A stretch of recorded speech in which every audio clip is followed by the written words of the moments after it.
What is going on, everyone? This is Johnny Blackman, and we are recording Mobile Suit Blackman. This is the debut of Season 2. We have made it, and I appreciate everyone tuning in and sticking with it. We are kicking off this season with the Unicorn Trio. We're looking at the full armor, the Phenex and Banshee real grade unicorns, and I hope you appreciate the tweaks and changes to the format. The show is going to look very similar with some updates, so with that, we'll get right to it. This is Mobile Suit Blackman.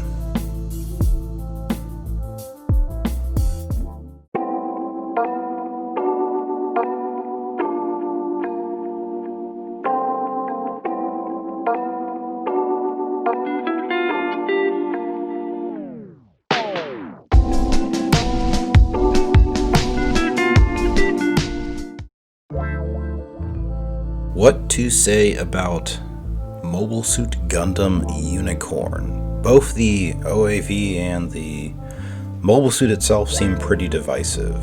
Either you love or hate both the OAV or the actual Mobile Suit and model. The Unicorn for me is pretty cool. It seems like a tough looking suit.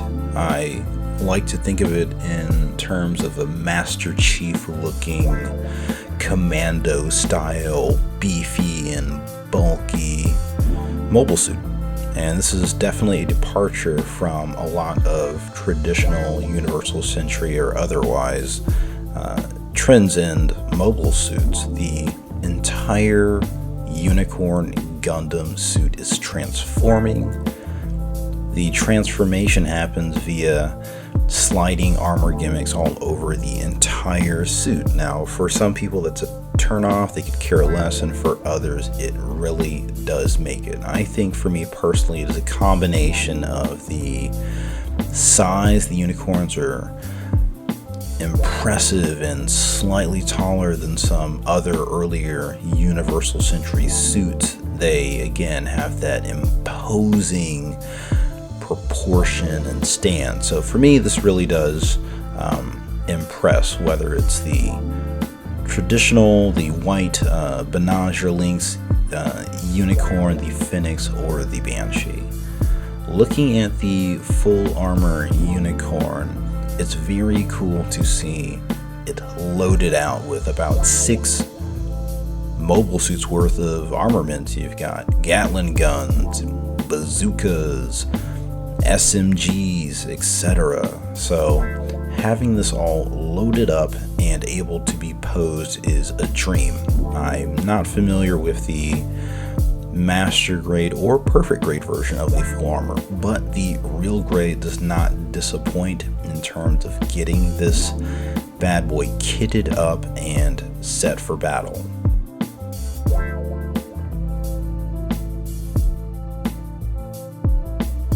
Admittedly, I haven't shown any interest in picking up the first real grade unicorn. Compared to the full armor or the Banshee with the armed armor expansions and the Phenex, it seems so plain. The full armor unicorn does have the sexy green final battle psycho frame, and the first unicorn release, the first real grade unicorn released, has the red psycho frame and does not have any of the extra bits of weaponry from the full armor. The Banshee is great because you can display it as you purchase the kit as the Banshee Norn without the armed armor expansions, but I chose to go the extra mile and pick up the Premium Bandai expansions for the vibrating knife and the vibrating claw. You can get the armed armor onto the back, the XC, the weapons on the arms, and have this looking ferocious, which is how I prefer to have it displayed. The Banshee is my favorite of the unicorns for this reason, and as a result I've had it here in the destroy mode. The other two I've chosen to keep in unicorn mode. Specifically, the Phenex looks glorious in either position, but the gold coating is not worth marring up with the decals or exposing the psycho frame, and looks beautiful.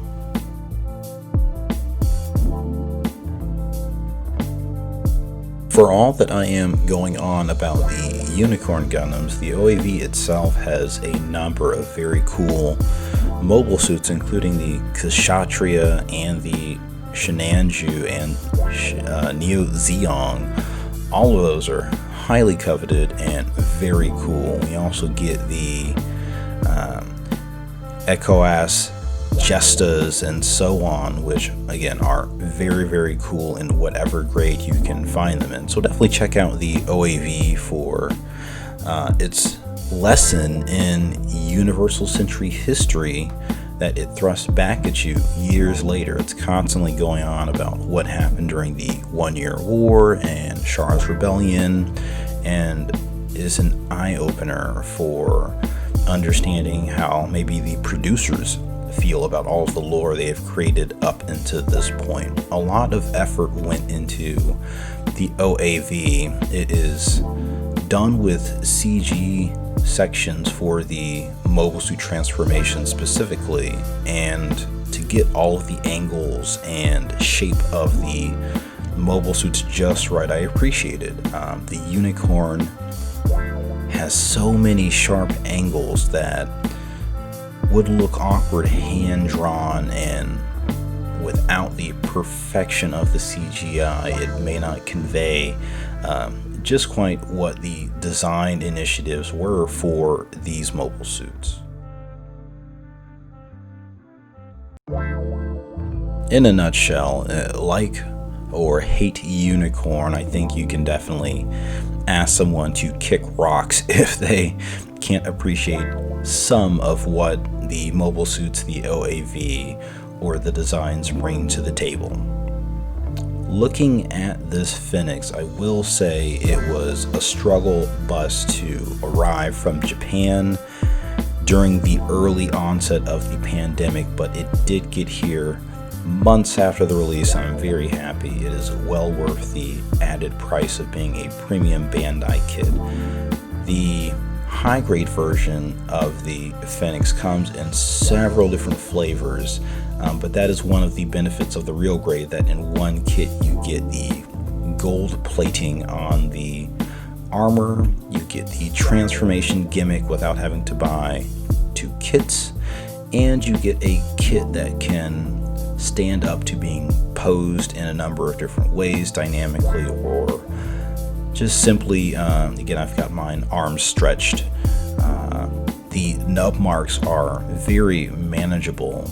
There are nubs, but they are well hidden, and the kit is so well designed that a number of them are undergated, so that you don't have to deal in the cover-up process with paint markers and so on. There's no perfect way to deal with nubs on a plated kit, but the real great kit has successfully managed to not make them a pain in the butt.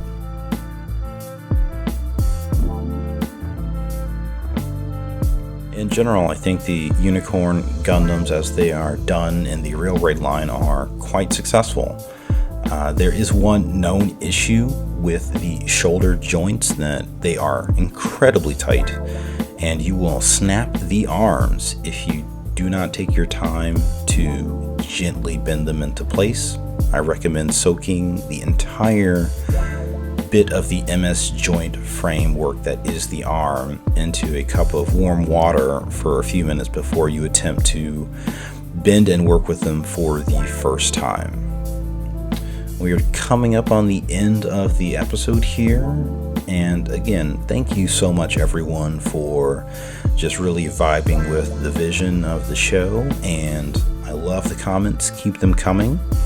In the next episode, we are going to take take it back to all of our roots with Gundam Wing. We are looking at the real grade Gundam Wing kits, the Wing Zero, the Wing, the Tall Geese 1, and Tall Geese 3. So look out. Thanks everyone, and I'll see you next time.